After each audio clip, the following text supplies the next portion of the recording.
Shalom. Shalom. Bagaimana kabarnya hari ini? Sehat. Ya. Ada yang tidak hadir? Ada, Bu. Siapa? Joshua. Joshua. Hanya Joshua? Iya, Bu. Sakit izin atau apa? Sebelum kita memulai pembelajaran kita hari ini, mari buka Alkitabnya dari Amsal.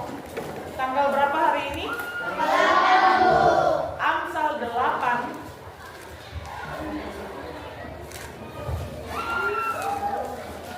Ayat 13. Amsal 8 ayat 13. Sudah dapat? Amsal 8 ayat 13, kita sama-sama membaca. 1, 2, 3 ya. Takut akan Tuhan, membenci kejahatan. Aku membenci pada kesombongan, kecoklakan, tingkah laku yang jahat, dan mulut penuh tipu muslihat. Oke, renungan hari ini dari ayat 13, di mana orang yang takut akan Tuhan itu bukan dia takut karena Tuhan marah, bukan. Tetapi takut akan Tuhan di sini adalah orang yang membenci kejahatan. Kalau kamu masih mencintai kejahatan, berarti kamu belum takut akan Tuhan. Itu saja kuncinya. Takut akan Tuhan, dia pasti benci kejahatan. Dia pasti tidak akan melakukan kejahatan. Bisa dipahami? Kita berdoa.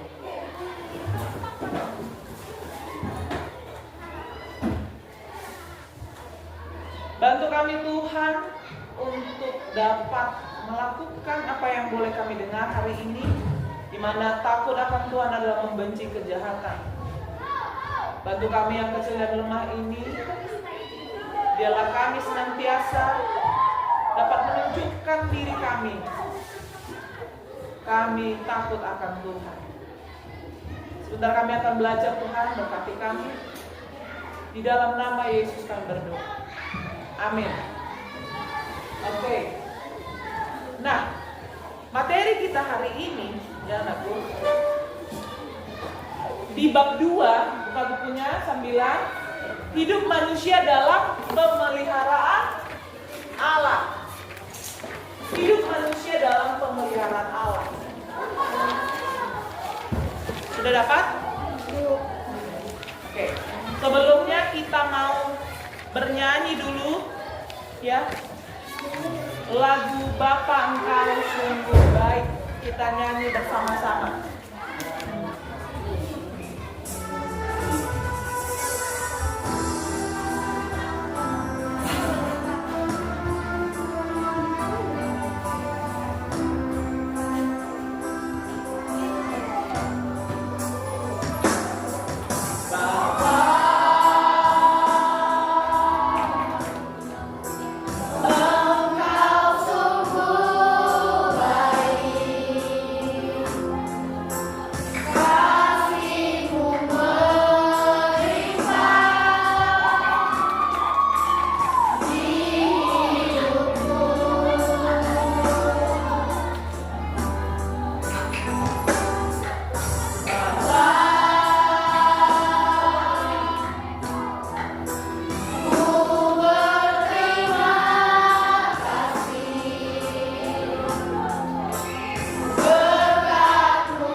sebagai bentuk pemeliharaan Allah tersebut.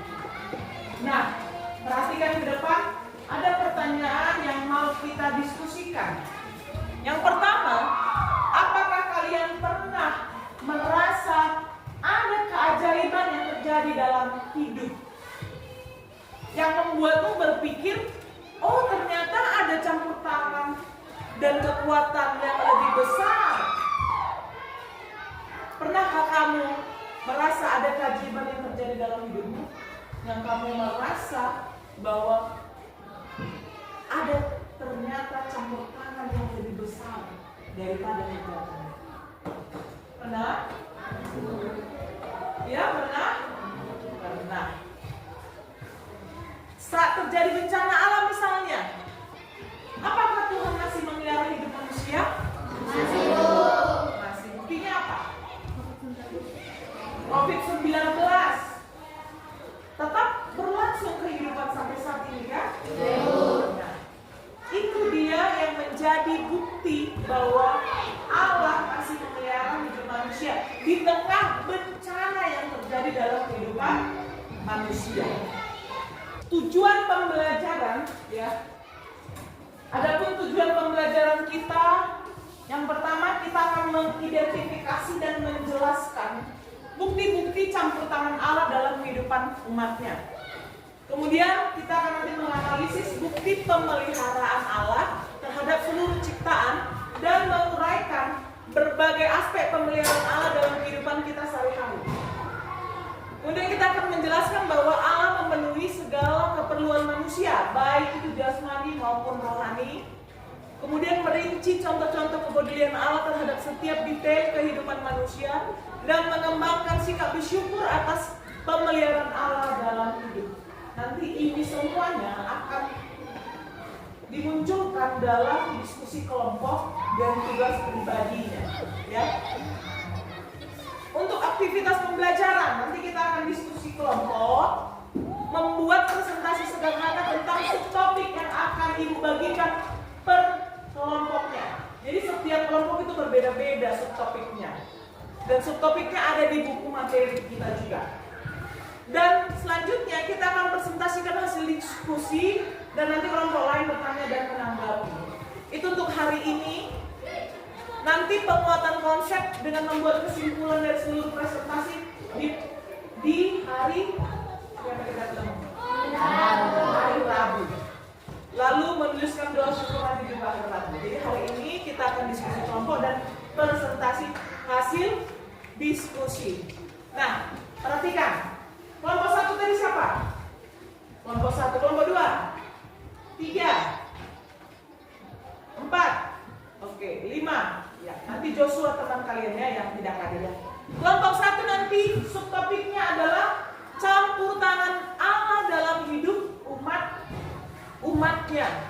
Kelompok 2 subtopiknya beberapa bukti pemeliharaan Allah terhadap seluruh ciptaan. Kelompok 3 aspek-aspek pemeliharaan Allah ada di bukunya, langsung dibuka aja. Kemudian yang keempat subtopiknya adalah Ia memenuhi segala keperluan kita. Kelompok 5 Allah peduli pada setiap detail hidup kita. Nah, ada yang mau ditanyakan aku sebelum kita masuk ke dalam diskusi kelompok? Ada? Tidak ya? Oke. Nah, kita akan diskusi kelompok selama 20 menit. Di dalam diskusi kelompok ini juga nanti dikerjakan tugas individunya, tugas pribadi. Kertas HPS-nya juga sudah Ibu siapkan di sini ya. Oke, kelompok 1. Kelompok 1.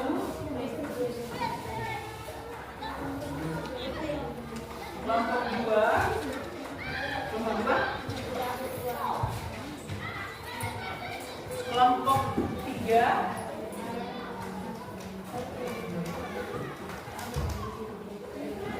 Kelompok 3 mana? Kelompok 3. Kelompok 3. Kelompok 4.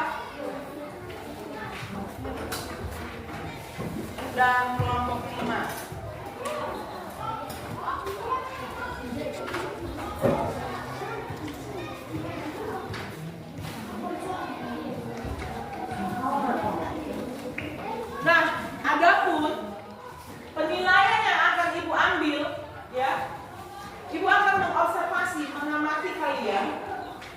di mana hakifat dan kontribusi kalian dalam kelompok itu nilainya 4 jika kamu aktif dalam berdiskusi, dalam memberikan ide dan mendorong anggota teman yang lain supaya memberikan ide.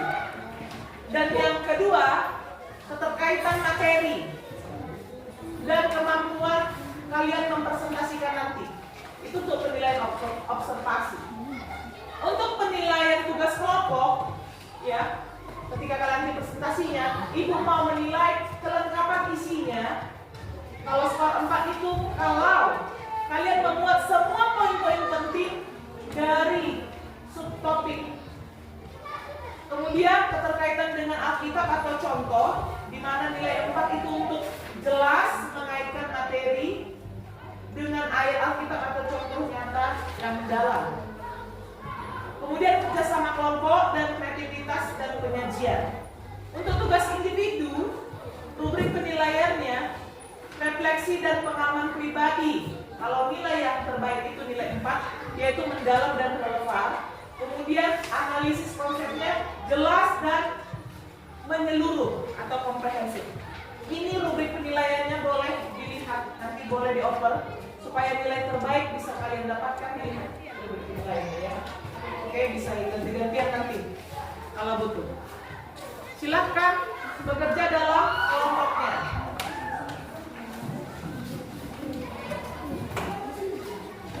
Di kertas HPS yang sudah ibu sediakan.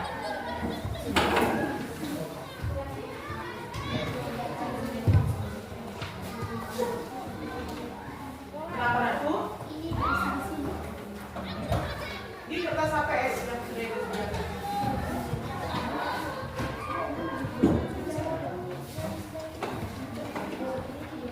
Ya, dibaca. Di dalam buku materi juga ada subtopiknya ya. Jadi baca bukunya, baca referensinya supaya kalian dapat berdiskusi dengan baik.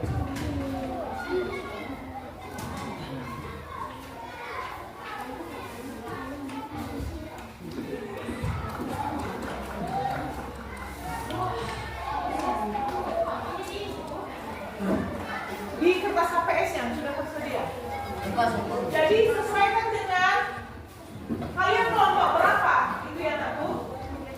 Kelompok 1 yang ini, campur tangan Allah dalam hidup umatnya. Kelompok 2 yang beberapa bukti.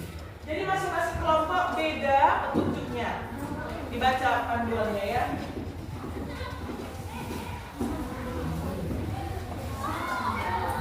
Ada lagi yang mau ditanyakan?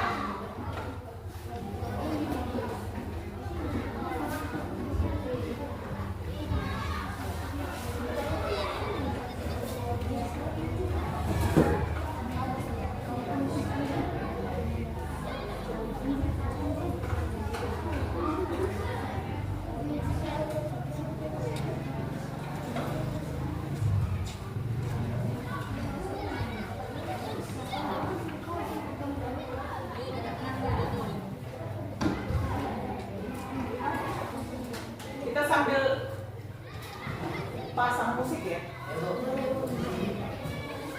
Power on. Bluetooth mode.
bagi LKPD untuk tugas individunya.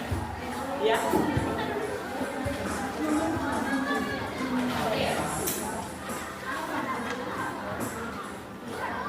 Dijawab pribadi-pribadi ya.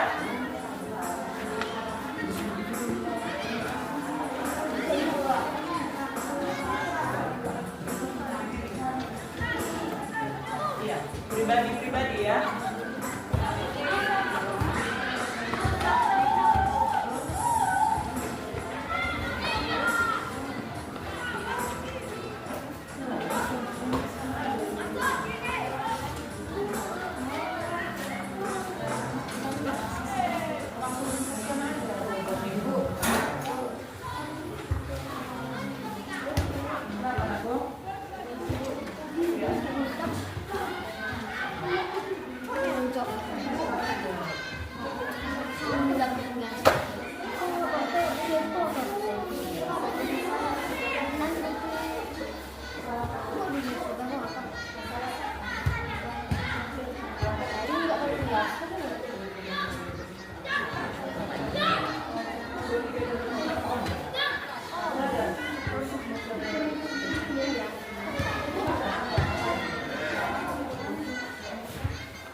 Ada yang mau ditanyakan aku?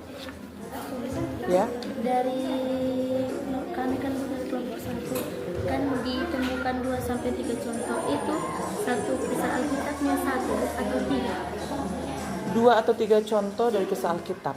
Nah, misalnya di situ kan ada petunjuknya mengenai si Yusuf, Musa dan Daud. Ini kan sudah 3 contoh.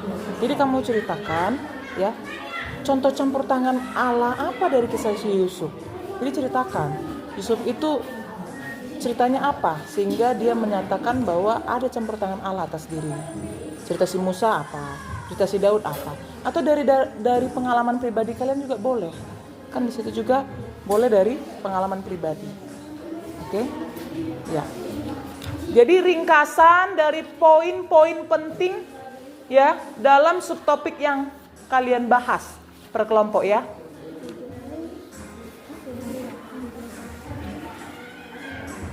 Ada lagi yang mau ditanya aku? Tidak. Silakan dikerjakan dengan baik ya. Waktunya tinggal 5 menit lagi. Ya. Ada yang mau ditanyakan? Waktunya tinggal 5 menit lagi. Buat ringkasan dari poin-poin penting dari subtopik kalian tadi ya. Yang pentingnya saja.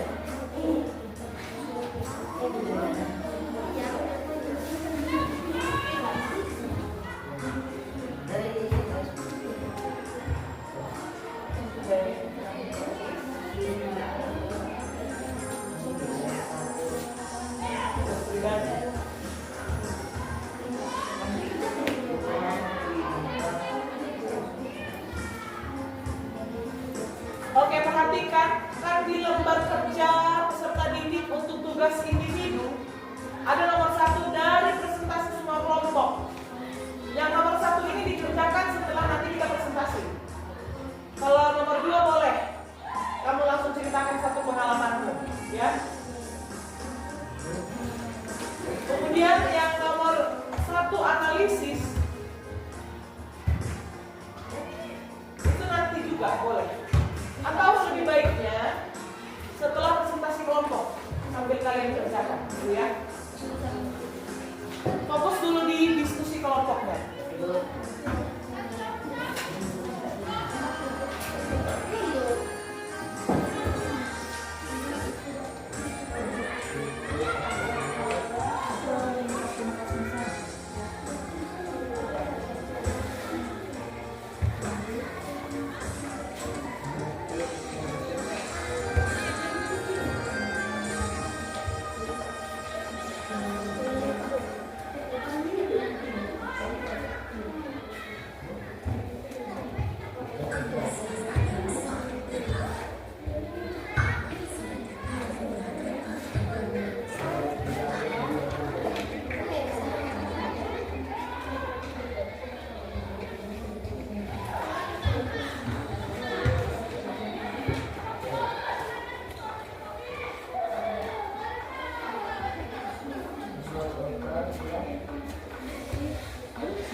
Oke, waktu kita sudah habis. Kita akan masuk ke sesi presentasi kelompok. Ya, silakan dulu kelompok 1. Langsung maju ke depan aku.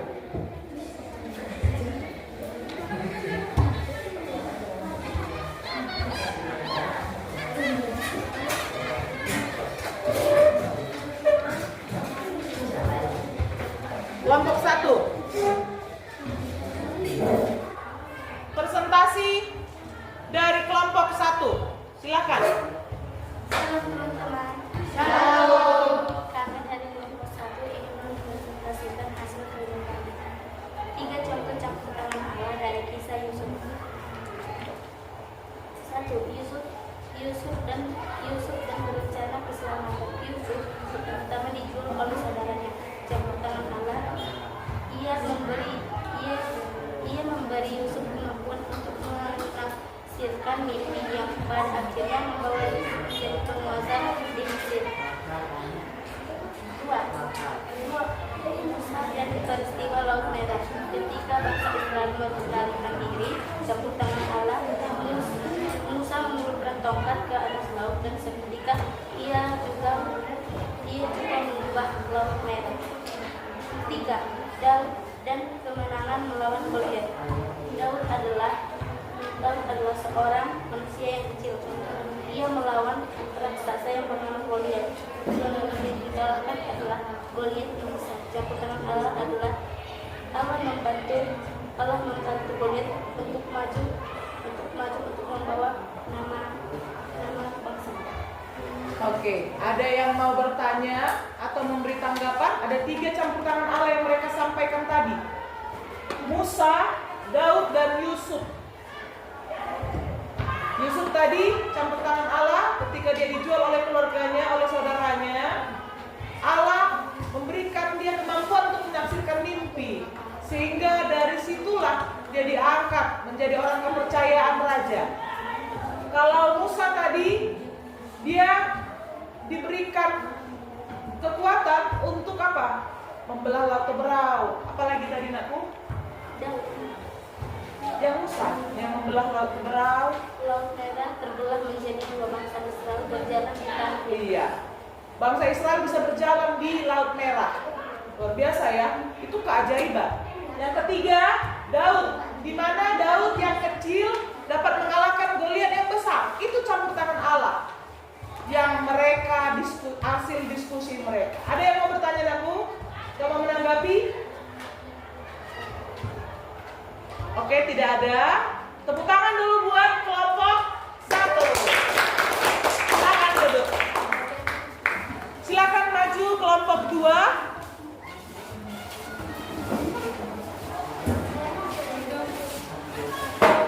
Ayo bang, sini bang.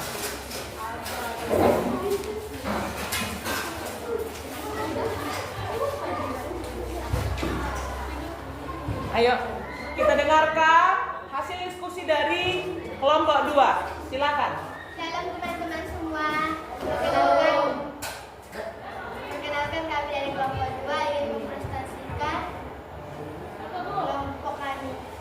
Beberapa bukti pemberian Allah terhadap seluruh ciptaan. Pemberian Allah saat peristiwa Aida. Penyelamatan Nuh dan keluarganya. Di tengah penghakiman yang akan datang, Allah menunjukkan kemeliharaannya dan memberikan keselamatan yang luar biasa kepada Nuh dan keluarganya. Pelestarian seluruh ciptaan, Allah memerintahkan Nuh untuk membawa sepasang dan setiap makhluk hidup ke dalam bahtera. Pemeliharaan Allah meluas ke seluruh ciptaannya. Bagaimana kisahnya di Taman Eden?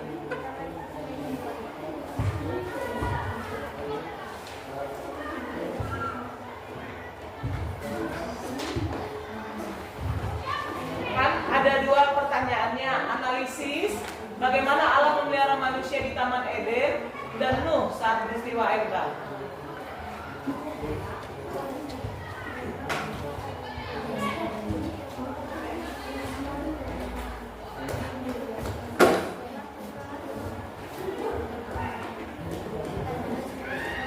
Allah menciptakan taman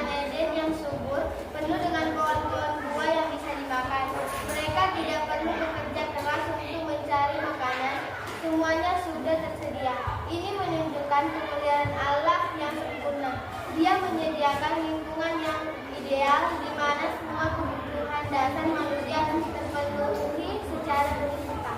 Oke. Berarti mereka menganalisis di Taman Eden itu kebutuhan sudah tersedia. Yang kedua, Hinu, di mana dalam peristiwa air bah Allah memerintahkan untuk membawa semuanya berpasang-pasangan binatang untuk memelihara kelestarian binatang tersebut karena air bah akan diturunkan. Yang terakhir, contoh pemeliharaan Allah di tengah bencana alam saat ini. Ada yang bakal kalian bahas? Contoh pemeliharaan Allah.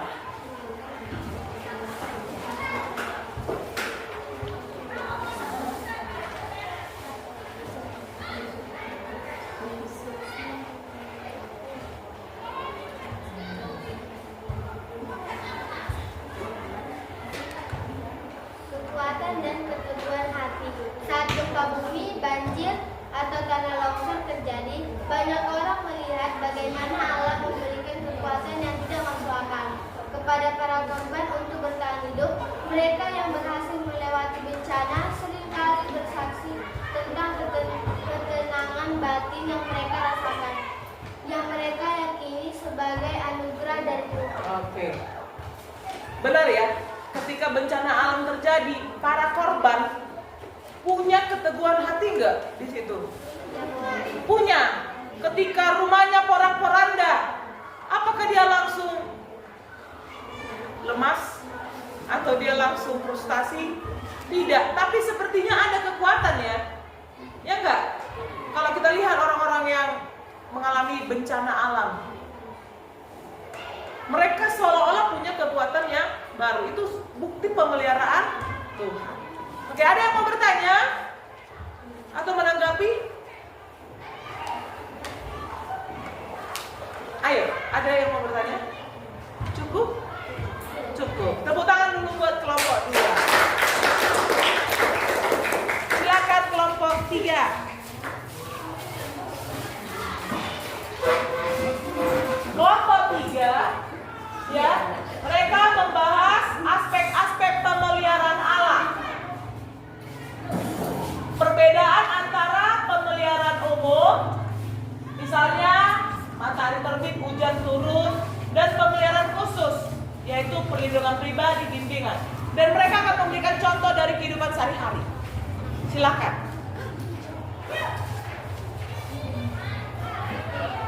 Halo teman-teman. Halo. Kami dari kelompok 3 ingin mempresentasikan kelompok kami. Ada 2 aspek penting dalam pemeliharaan Allah, yaitu 1. Pemeliharaan umum dan pemeliharaan khusus. 2 aspek ini membantu kita melihat bahwa Allah bekerja dalam kehidupan manusia. Pemeliharaan umum atau ground control.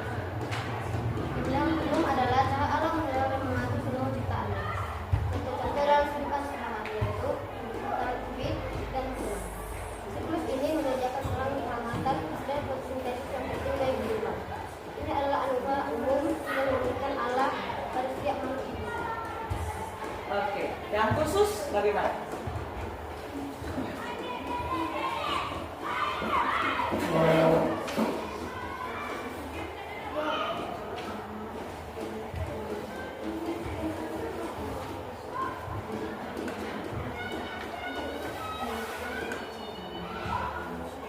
Yang khusus dikerjakan.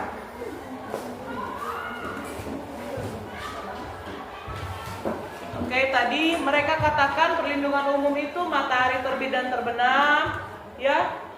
Kemudian hujan dan musim dan kemampuan manusia.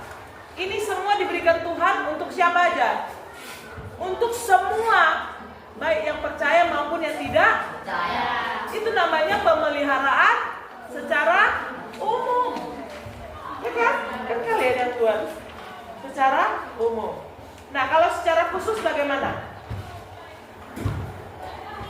Oke, secara khusus ada perlindungan pribadi dan bimbingan. Contohnya bagaimana? Kasih dulu contoh sama kamu. Dalam kehidupan sehari-hari yang itu, 1. Perlindungan pribadi. Ketika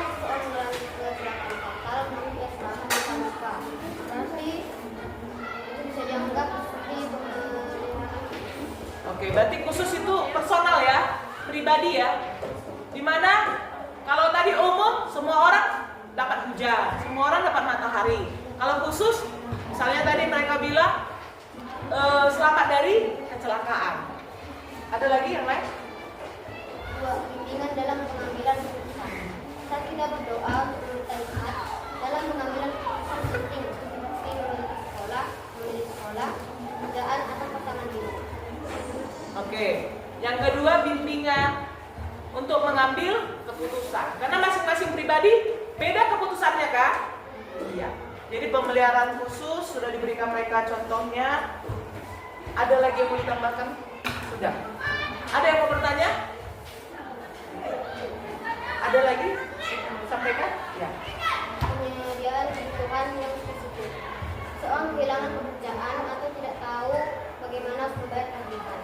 Ini menunjukkan Allah sedang memenuhi kebutuhan untuk hidup orang percaya. Berarti masing-masing pribadi punya masalah. Kemudian kita punya kebutuhan khususnya. Oke. Tepuk tangan dulu buat kelompok 3.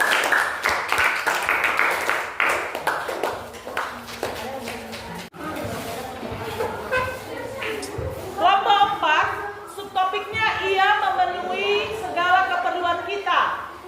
Mereka akan membuat daftar kebutuhan hidup manusia secara jasmani dan rohani.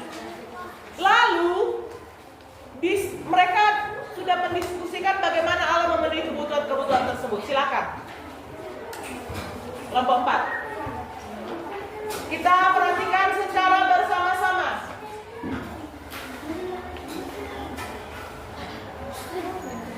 Ayo Kak.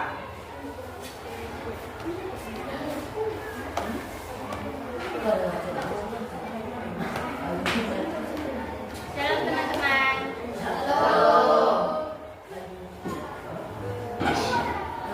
Daftar kebutuhan hidup manusia.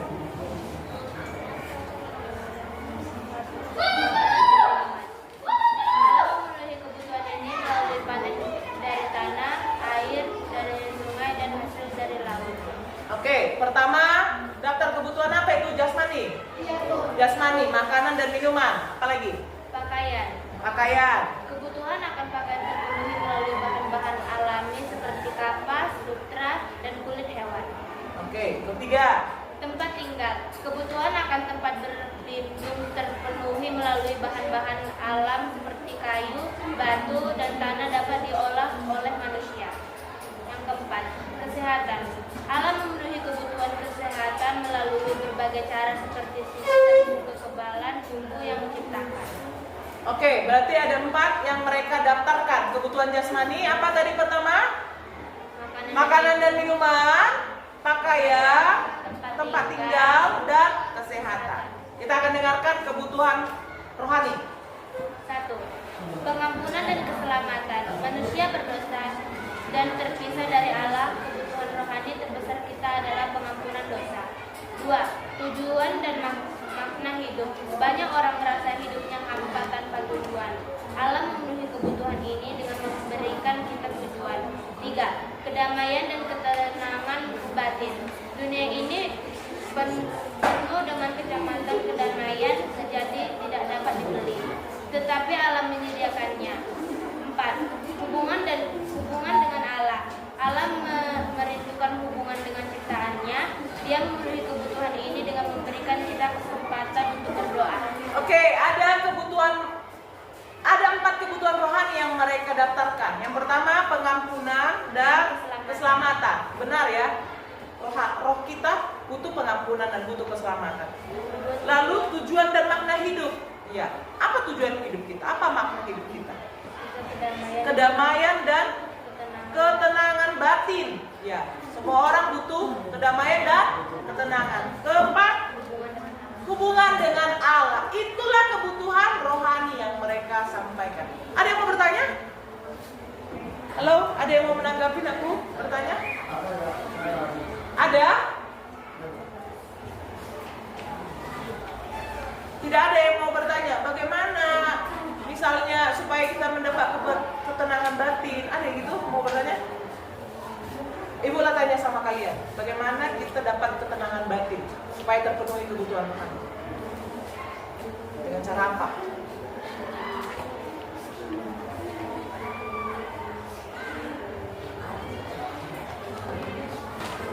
Ketenangan batin gimana?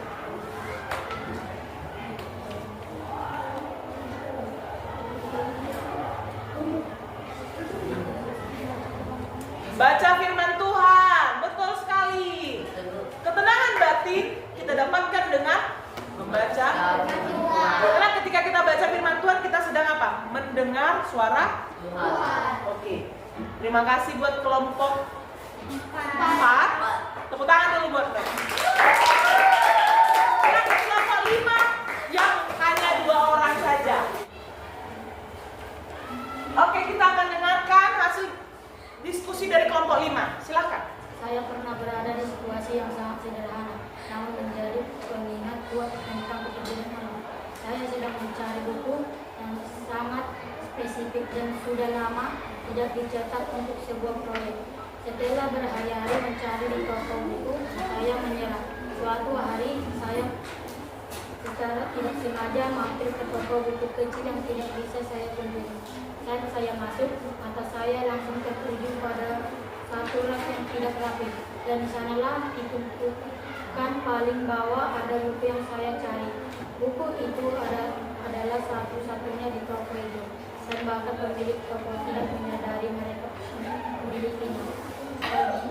Sebagian orang, ini mungkin hanya kebetulan, namun bagi saya ini adalah bukti nyata bagaimana Allah bisa menuntut saya ke tempat yang saya tidak terduga hanya untuk sebuah detail kecil yang penting bagi saya. Itu bukan kebutuhan hidup yang vital, tetapi itu menunjukkan bahwa Dia peduli pada hal yang saya butuhkan, bahkan yang paling kecil. Oke, pengalamannya dia cari buku, tapi nggak ada, gitu kan? Tuhan peduli pada hal-hal kecil dalam hidupnya.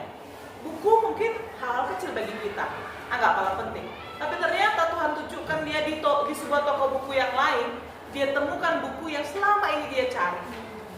Kadang bagi kita kayaknya nggak penting ya, tapi bagi dia itu penting, dan Allah peduli pada hal-hal kecil yang dia butuhkan. Oke. Ada tanggapan dari kelompok lain untuk kelompok 5? Cukup? Oke. Tepuk tangan dulu buat kelompok 5.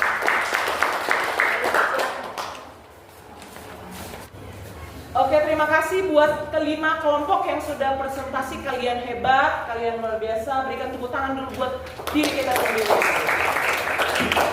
Nah, untuk tugas individu, pada hari Rabu kita ketemu, karena semua sudah presentasi. Tugas individu dikerjakan masing-masing pribadi. Sampai nanti di kelas langsung dikumpulkan. Oke? Sudah? Iya, silahkan istirahat. Shalom. Oke, bagaimana kabarnya hari ini? Baik. Hari ini kita bertemu kembali untuk melanjutkan materi kita pada pembahasan sebelumnya ya. Kemarin kita sudah presentasi, sebelumnya diskusi, ya kan? Sebelum kita mulai, mari kita berdoa dulu. Ayo kita. Kami tidak dalam surga karena belajar hingga hari pertama sampai hari besok, dan membunuh kesalahan kami seperti kami punya orang besar kepada kami. Kami hanya di sini di sekolah kami kan. Amin. Hari ini sampai besok kita belajar. Oke, grogi dia ya. Kita bernyanyi dulu lagu Bapa Engkau Sungguh Baik. Mari kita sambil merenungkan betapa baiknya Tuhan dalam hidup kita. Sungguh-sungguh kita bernyanyi.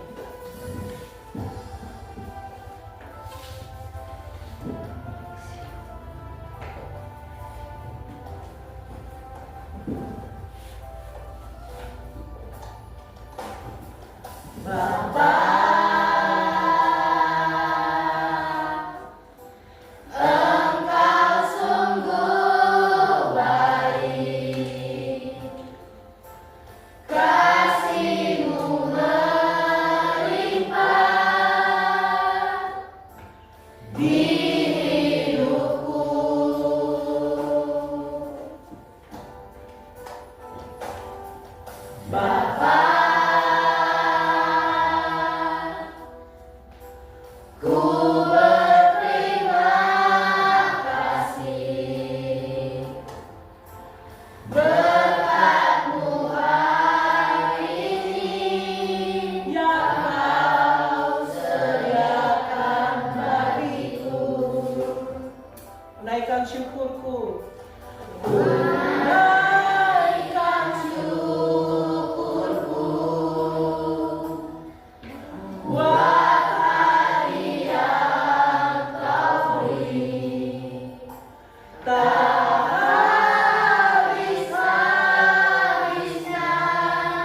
pemeliharaan Allah adalah bukti kasihnya kepada kita. Nah, yang hari Senin kemarin kita sudah diskusi dan sudah presentasi, ya. Di Joshua kemarin tidak hadir. Kata Joshua, dari mana Joshua tidak hadir? Kenapa Joshua tidak hadir? Di rumah. Kenapa di rumah? Dia masalah.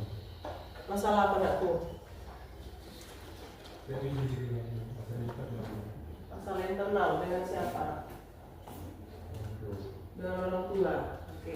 Kita doakan Joshua dan masalahnya dapat selesai, ya, teratasi. Nanti kalau mau cerita Joshua, boleh cerita sama ibu, boleh cerita sama guru BK atau wali kelasnya. Ya Joshua, ya siapa tahu dapat solusi dari masalahnya. Oke. Nah, masih ingat apa yang dipresentasikan hari Senin kemarin? Ada kelompok 1. Oke, kelompok 1. Ayo, apa saja yang kalian presentasikan kemarin? Kita ulang lagi ya, kita ulang lagi. Apa saja nanti? Tentang Yusuf dalam rencana keselamatannya dan seluruh keluarganya dari kelaparan. Kedua, tentang Musa pada peristiwa Laut Merah yang terbelah untuk menyelamatkan umatnya dari kehancuran. Yang ketiga, Daud dalam kemenangan melawan Goliat dalam nama Tuhan semesta alam. Oke. Mereka menemukan 2 sampai 3. Mereka menemukan 3 ya. 3 contoh campur tangan Tuhan. Melalui Yusuf, melalui Musa, dan melalui Daud. Ya. Kelompok 2. Kelompok 2 kemarin menganalisis bagaimana Allah memelihara manusia di Taman Eden dan Nuh saat peristiwa air bah dan contoh pemeliharaannya hingga saat ini. Pemeliharaan Allah di Taman Eden. Di Taman Eden pemeliharaan Allah sangat terlihat. Dia tidak hanya menciptakan Adam dan Hawa, tetapi juga menyediakan semua yang mereka butuhkan. Pemeliharaan Allah saat peristiwa air bah. Peristiwa air bah adalah contoh pemeliharaan Allah yang sangat kontras saat dunia dihancurkan karena dosa. Allah masih memilih untuk memelihara ciptaannya yang setia, yaitu Nuh dan keluarganya. Oke, tadi yang pertama Taman Eden, bagaimana pemeliharaan Allah? Allah memenuhi kebutuhan mereka, Adam dan Hawa, menyediakan semuanya.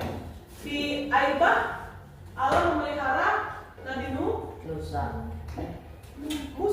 Nabi Nuh, dan keluarganya. Dengan apa?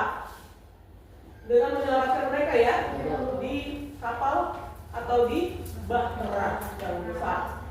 Dan tahukah kalian bahwa pemeliharaan Allah itu tidak hanya menyuruh Nabi Nuh masuk ke dalam bahtera dan hewan-hewan, tapi tahu nggak kalian siapa arsiteknya yang membuat bahtera itu?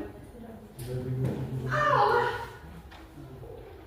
Allah sudah perintahkan, panjangnya segini, lebarnya segini, tingginya segini. Buat seperti ini, buat dari kayu ini, buat dari ini. Ada tertulis itu kan. Luar biasa Allah kita kan. Hal-hal detail, hal-hal kecil pun Tuhan tahu. Dan Tuhan beritahu pada kita sebagai bentuk pemeliharaan. Oke, kelompok 3. Kelompok 3. Aspek-aspek pemeliharaan Allah. Oke, terkait dengan aspek-aspek pemeliharaan Allah ya Joshua. Pemeliharaan umat. Pemeliharaan umat adalah anugerah dari seluruh ciptaannya. Sedangkan pemeliharaan khusus adalah tindakan yang spesifik dan pribadi bagi umat. Oke, perbedaan pemeliharaan umum dan khusus. Umum tadi apa? Seluruhnya ciptaannya mendapatkannya, gitu ya. Kalau yang khusus, secara pribadi ya. Oke, secara pribadi pemeliharaan Allah. Contoh pemeliharaan umum. 1. Matahari terbit dan terbenam. 2. Hujan dan musim. 3. Kemampuan manusia. Oke, contoh untuk pemeliharaan umum tadi matahari terbit dan terbenam, musim hujan, apa lagi? Kebutuhan manusia. Iya, kebutuhan manusia. Yang khusus bagaimana? Untuk contoh pemeliharaan khusus yaitu 1. Perlindungan pribadi. 2. Bimbingan dan Oke, pemeliharaan khusus itu seperti perlindungan dan pengambilan keputusan atau detail-detail kebutuhan manusia, gitu ya. Udah? Oke, kelompok 4. Buatlah daftar kebutuhan hidup manusia, jasmani dan Oke, rohani. daftar kebutuhan jasmani dan rohani.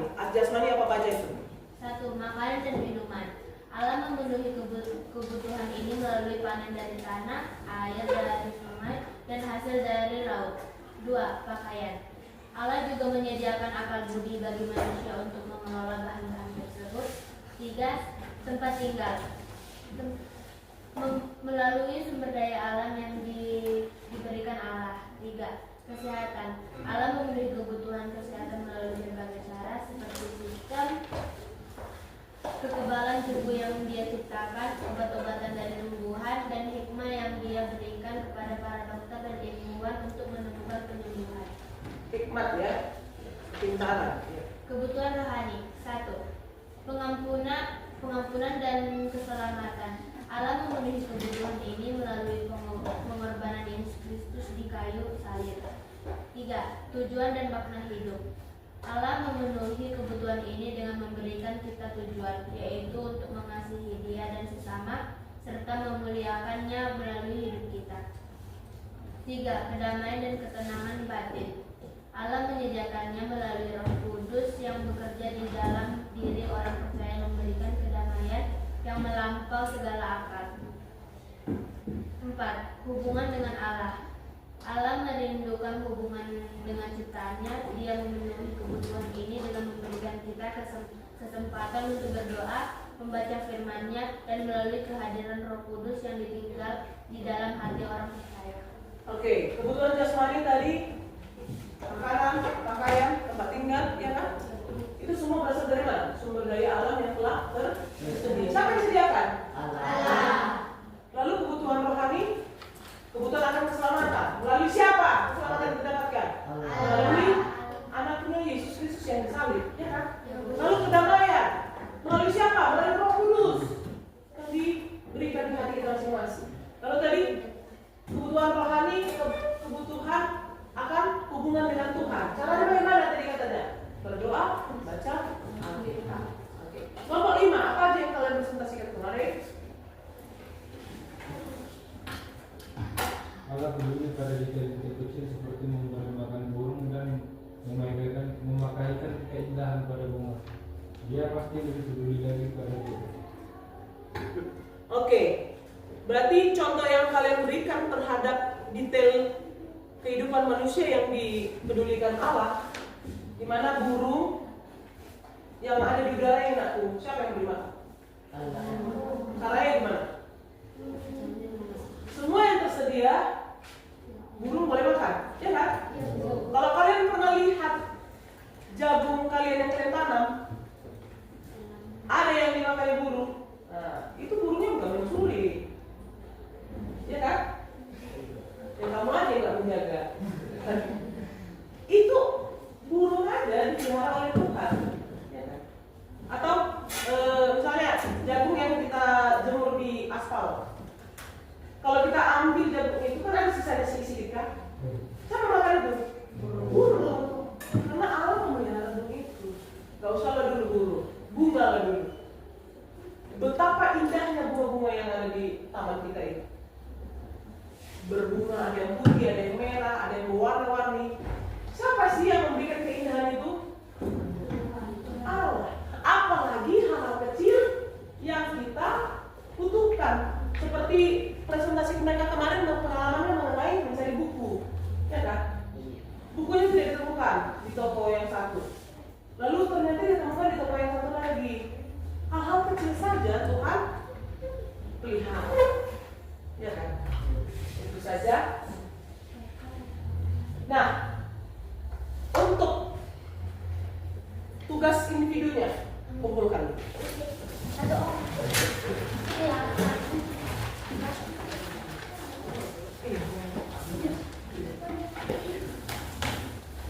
Kumpulkan aja. Sudah? Sudah ini semua kelompoknya, anggota kelompoknya. Oke.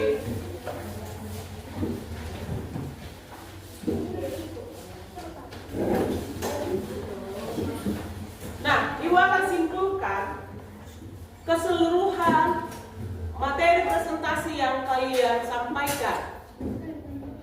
Ya, di mana pemeliharaan Allah itu adalah konsep yang utuh, nakku, dan meluas, tidak terbatas pada peristiwa di masa lalu saja. Contohnya seperti peristiwa Nuh, itu kan masa lalu kan? Peristiwa Musa, peristiwa Yusuf dan Daud. Tapi terus berlanjut sampai saat ini, seperti bencana alam yang terjadi, COVID-19 yang terjadi. Dan pemeliharaan Allah itu bukan hanya tentang keajaiban spektakuler seperti di zaman Alkitab, seperti laut Teberau yang terbelah, ya kan? Nuh yang selamat dari air bah beserta dengan keluarganya. Tapi juga tatanan alam semesta ini, ya, mulai dari pemeliharaan umum tadi kan, apa itu?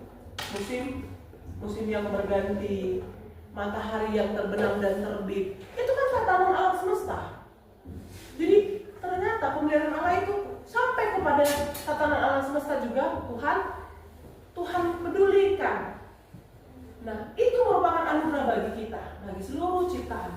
Dan lebih dari itu, pemeliharaan juga mencakup apa? Pemeliharaan khusus bagi pribadi lepas pribadi. Hal-hal sekecil apapun, hal-hal sedetail apapun, Tuhan pelihara.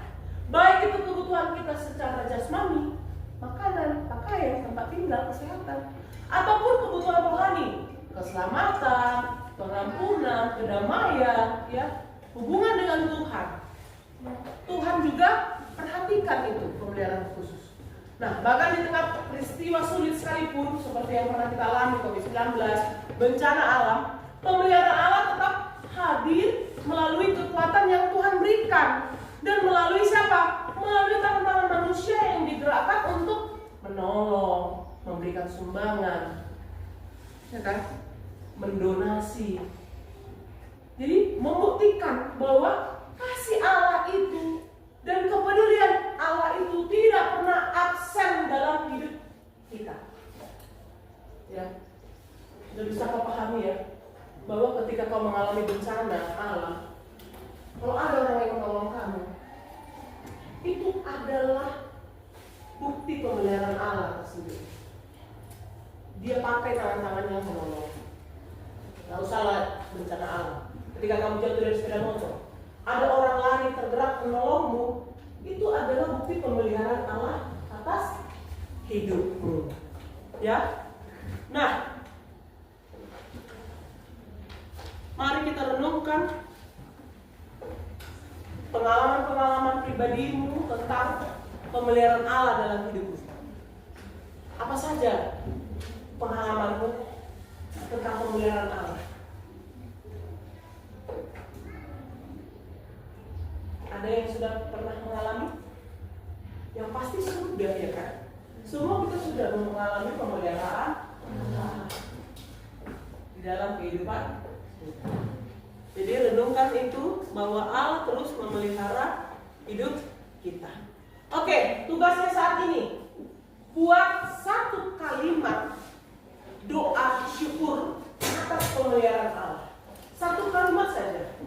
Tuhan, terima kasih, atau Tuhan, aku bersyukur karena apa? Ceritakan sedetailnya ya, ceritakan ya.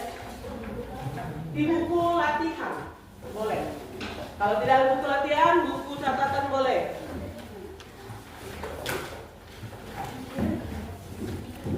Ayo.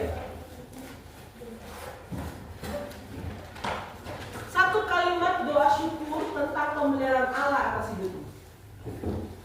Apa yang kau rasakan pemeliharaan Allah atas hidupmu? Syukuri. Seperti si Joshua tadi bilang, dia punya masalah, dia bisa sekolah hari ini itu karena Allah memelihara hidupnya.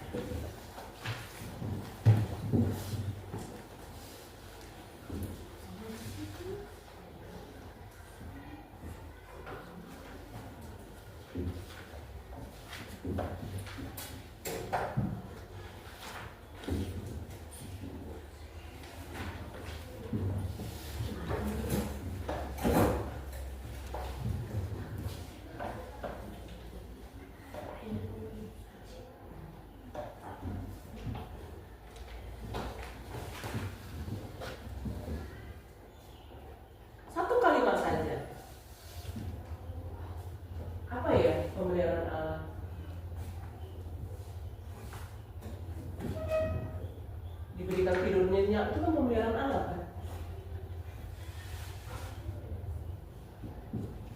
Atau diberikan makanan minuman bergizi gratis dari sekolah, itu salah satu bentuk pemeliharaan Allah. Terima kasih Tuhan buat makanan bergizi gratis yang kami terima di sekolah. Ajarku untuk mensyukurinya dengan melahapnya dengan habis.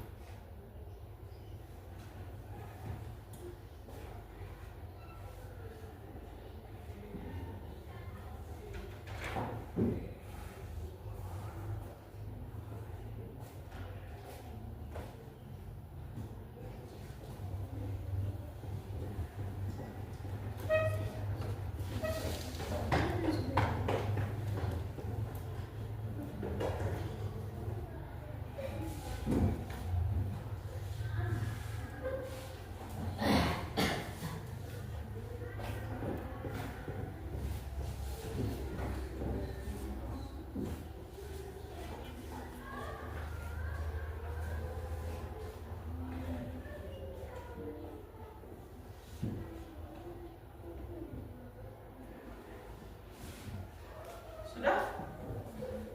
Yang sudah siap? Ada? Biar dibaca ya. Biar kita tahu juga pengalaman teman-temanmu.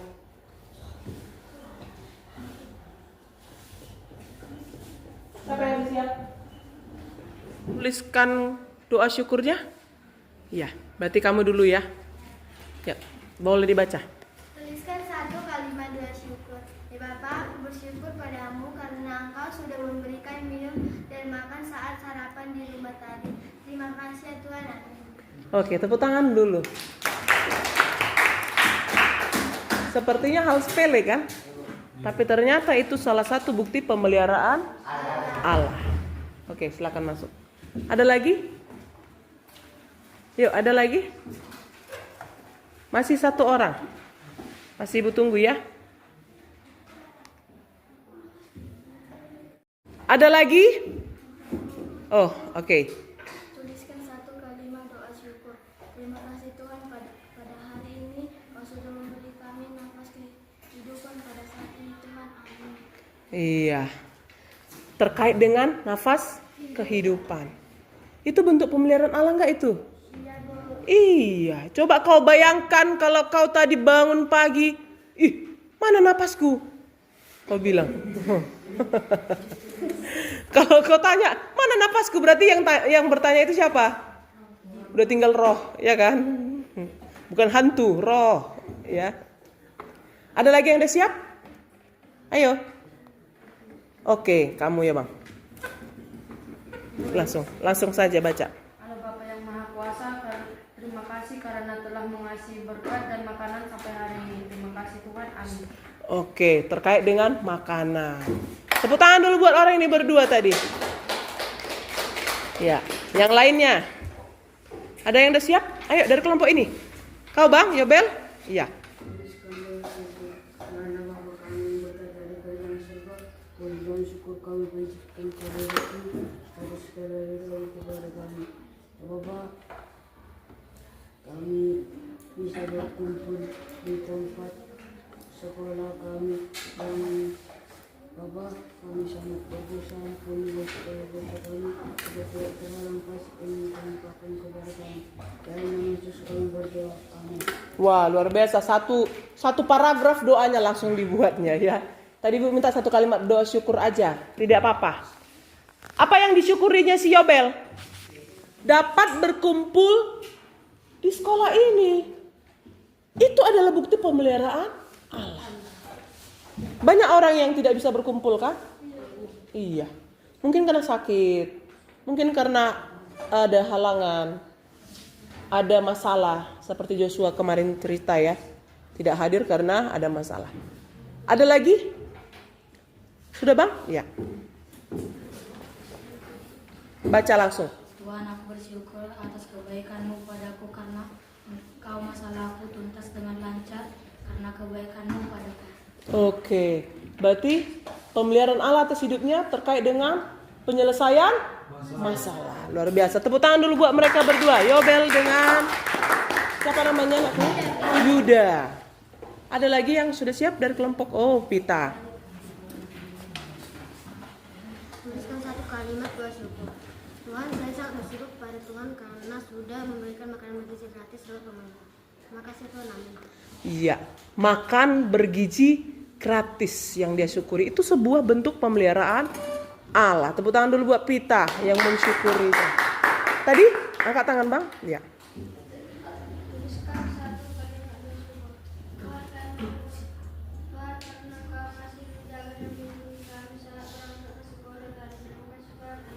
Wah, luar biasa. Dia menyadari apa? Penyertaan Tuhan dalam perjalanannya menuju sekolah.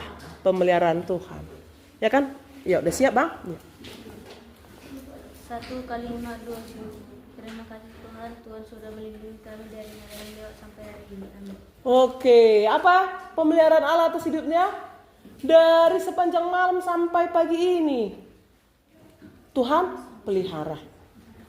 Tidurnya maksudnya. Ibu punya pengalaman satu. Pada saat itu, ibu masih tinggal di Simangonding. Simangonding itu di bawah kaki Pusuk Buhit ya. Di Simpang 4 masuk ke sana, arah ke Rangat. Satu malam, angin kencang, suara anginnya seperti ini yang terdengar ibu.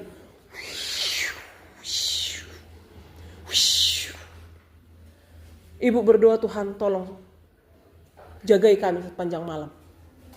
Di rumah ibu yang ibu kontrak ini ada tiga kamarnya. Ketika ibu mau berangkat sekolah, ibu keluarkan sepeda motor, ibu terkejut. Seng yang di atas kamar tempat ibu tidur terangkat semuanya. Bayangkan, kami tidak menyadarinya. Dan kamar ketiga, apa yang terjadi? Menancap roti sepanjang 3 atau 4 meter dari atas ke bawah sampai ke lantai. Bisa dibayangkan? Bila bukan pemeliharaan Allah atas hidup kami, bisa saja roti itu yang menancap tembus ke tempat tidur kami. Bukti pemeliharaan Allah sepanjang malam. Jadi kalau kita mau tidur, harusnya bagaimana? Berdoa kan? Tuhan, jagai kami, peliharai kami. Karena sepanjang malam itu gak bisa kita berjaga-jaga terus kan? Bisa saja mungkin maling datang, atau pembunuh, atau perampok, atau bencana alam seperti yang ibu alami. Nah itu dia, itu bukti pemeliharaan Allah atas hidup kita. Harus kita syukuri. Itu pengalaman ibu ya. Pemeliharaan Allah atas hidup ibu dan keluarga. Oke, semua dikumpulkan tugas menulis doa syukurnya ke depan. Ayo silakan.